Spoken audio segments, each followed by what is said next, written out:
Well, from the sound of Ian's opening, I can see we're going to have an interesting debate this afternoon. He didn't really hold any punches. But really what we are asking when we ask, can there be good without God, is a question about moral ontology. That is, what makes good objective? What makes it apply to everybody, really regardless of what they believe? And atheists are a bit split on that. So in line with that, we're going to defend two basic contentions. With God, we have a firm foundation for objective moral values and duties. And secondly, and I believe already given up by the atheist side, that on atheism, we do not really have a firm foundation for objective moral values and duty. That's not to say that atheists can't be good, or that we cannot know good. That's really important. Atheists can be good, Christians can be good, and no one has a monopoly on doing bad things. It is our contention of this debate not to debate moral epistemology about what is good, what is not good, and how we derive that, because it doesn't really refer at all to the central debate question. Now, we might be asking, and it was indeed asked by the previous speaker, why does morality need to be objective in the first place? And this is a good question, but it's important to note that atheists do support the idea of objective moral values and duties, particularly Sam Harris, and I apologise for his choice of language, but it's quite standard with Sam Harris in his writings, who affirms this when he says, if only one person in the world held down a terrified, struggling, screaming girl and mutilated her with a septic blade and sewed her back up, the only question left, the only viable question left, is how much this man should be punished. And I think we can all affirm that, because on this, even if they were the only two people in the world, we would know that what he did was fundamentally wrong, that there would be nothing subjective in it, regardless of what he thought. We would have a basis for saying that that is a true moral abomination. And I think that we can all support that sort of contention because it all comes out in our own moral experience. Now, Michael Ruse, a philosopher of science who comments on how atheists justify morality, says, morality is a biological adaptation, no less than our hands and feet. Considered as a rationally justified set of claims about an objective anything, ethics is illusory. I appreciate that when someone says, love thy neighbour as thyself, they think they are referring beyond themselves. Nevertheless, such reference is truly without foundation. Morality is just an aid to survival, and any deeper meaning is illusory. And from Richard Taylor, a prominent ethicist, contemporary writers in ethics who blithely discourse upon right and wrong and moral obligation without any reference to religion are really just weaving intellectual webs in thin air, which amounts to saying absolutely nothing of meaning in the discourse. Christianity, on the other hand, takes God to be a maximally great being. That is, there is no greater being that could even be supposed. From this, God issues divine commands which truly are objective. To suppose that it is subjective, that it is just one of a range, is to presuppose a logical contradiction, that there could possibly be a better arbiter. And that is about as viable as asking, can there be a married bachelor? It just is not a viable position. It's logically contradictory and self-refuting. Now, Ian referenced slavery in his opening speech, and although we're not discussing moral epistemology, and I know we all are not big fans of the Old Testament, but there is one line in the Old Testament which really hits home about slavery. And it says, any human being which takes another human being by force shall be put to death. I'm not quite sure where we find in that book then a tacit admission of the practice of slavery.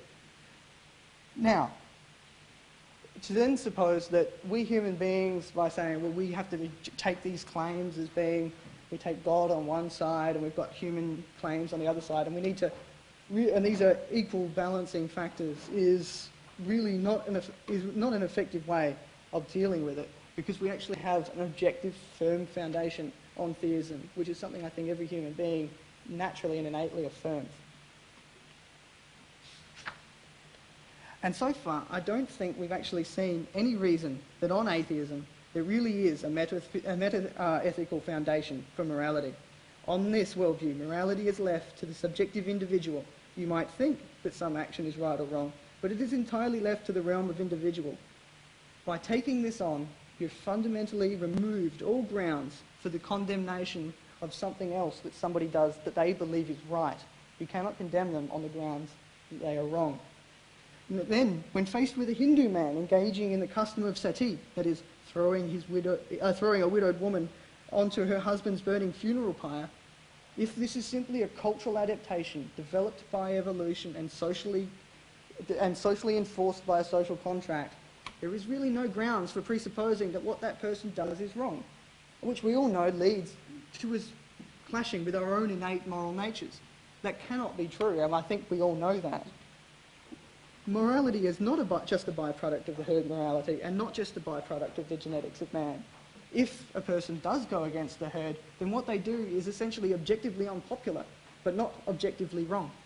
By going against genes, we could have, if genetics provides us a basis of objective morality, then morality is truly arbitrary, because we can all look into the other realms where genetics have created all different sorts of rights and wrongs. Lions kill the young, but can we claim on any grounds that a lion has murdered the young?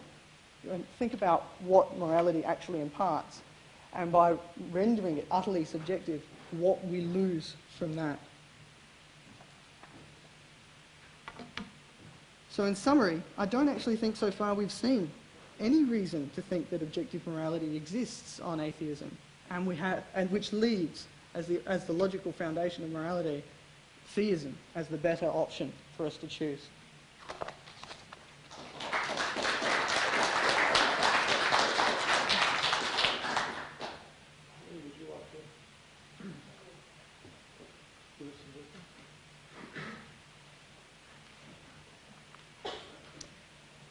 Thank you to all who've made it possible for us to speak uninterrupted on this topic for 10 entire minutes, which is a rare treat. I'd like to start by pointing out a human weakness that we often forget. We don't have the degree of conscious access to our own moral decisions that we might like to imagine. And as a result, we need to accept that our personal intuitions about where our moral judgments come from might be wrong. The mechanisms that define how we act are not necessarily the same as the reasons that we articulate in justifying those acts. The statement, "I'm good because of God," only really answers the question of what one thinks is responsible for their own behaviour. There are deeper explanations available, and I find it very interesting that Robert actually made reference several times to an innate moral nature without any apparent irony, because that's the basis of my point today.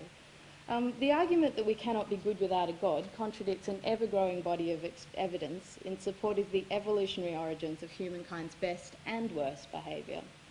We're not the precious endpoint of loving creation, but an animal endowed with a fortuitously large but laughably inadequate frontal cortex. To attribute the fascinatingly complex nature of human moral behaviour to the mysterious workings of a God or the moderating influence of religious structure is to fall ridiculously short of the insight that we're capable of as human beings. So an evolution's eye view of understanding our own moral behaviour is as follows, and I stress the complete absence of any supernatural element in this picture. Assuming that we share the empirically supported view that human beings are the product of a process of replication and competition for survival, it follows that certain very familiar characteristics would be of great benefit to a social animal. The following traits are common not only to all human cultures, but shared by primates, dolphins, and whales. Attachment and bonding, cooperation, sympathy and empathy, reciprocity, altruism, conflict resolution and peacemaking, deception and deception detection, caring about what others think about you, and sensitivity to the rules of the group. As we all know, natural selection works without foresight or design.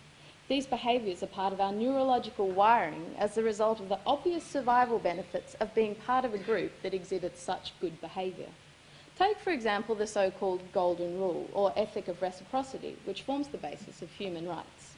One should treat others as one would like others to treat oneself. Probably better known in its negative form. You wouldn't like it if someone did that to you, would you?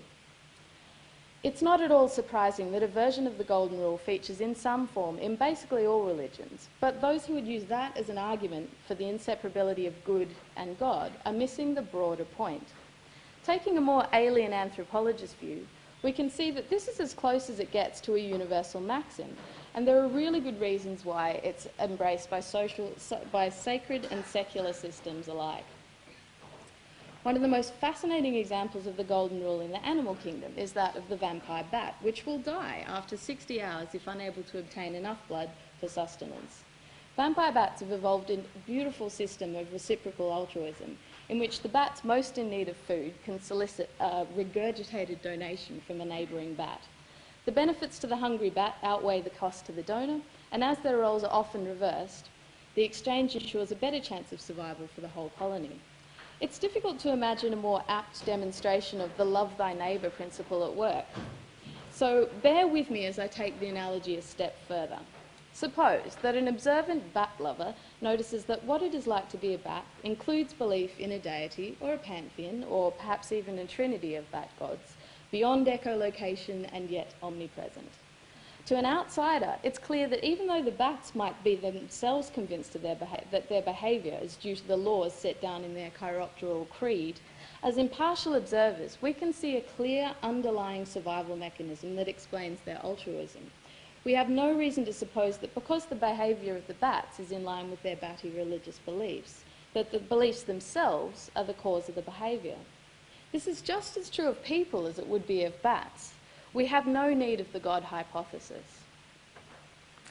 Of course, a glance at the evening news is a telling illustration of the fact that there are other influences interacting with these moral intuitions. But given a sample size that's fast approaching 7 billion, we're far more likely to observe good moral behaviour than bad. The presence of the golden rule across a variety of cultural structures is a powerful argument for the existence of a kind of innate moral toolbox, which forms the basis of our moral decision-making. The psychologist Jonathan Haidt has investigated the way morality varies between cultures and has identified 5 fundamental moral values shared to a greater or lesser degree by all societies and individuals. These are as follows: care for others or protecting them from harm, fairness, treating others equally, loyalty to your group, family or nation, respect for tradition and legitimate authority, and finally purity, or avoiding disgusting things or foods and actions.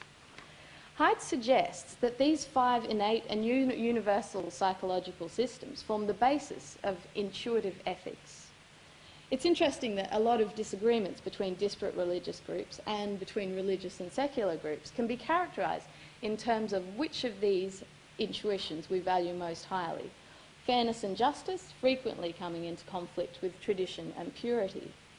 Considering that these foundations clearly hark back to a time long before any of the religions currently in play in the world were even invented, a logical conclusion is that religion has its roots in our instinctive implementation of these moral intuitions, and not the other way around, as the negative team might suggest. It seems important to note at this point that seeing goodness as an evolved characteristic doesn't devalue it or make it any less important. Far from rendering morality meaningless, it provides real answers about our fundamental nature, which can lead to a more informed system of ethics. By contrast, religious texts can only provide vagueness and contradictions. As history reveals, gods come and go. Humankind's enormous capacity for good, not to mention our enormous capacity for evil, is the result of the way that we're wired. Recent developments in brain imaging technology, such as functional magnetic resonance imaging, are offering us an enormous degree of insight into our own moral makeup, and dogmatic religious beliefs about the origins of our moral behaviour have little to contribute to a field of scientific inquiry that's hitting its stride in a big way. By simply shoving subjects into fMRI scanners and asking them to consider ethical dilemmas, we can literally observe the brain's reactions to different scenarios. As a result, we've come to realise that our actions are frequently guided by emotions that are part of our cognitive equipment and not analysed according to the dictates of an external moral framework. In this, we can gain a great deal of insight through the observation of those who don't conform to the norms of moral behaviour.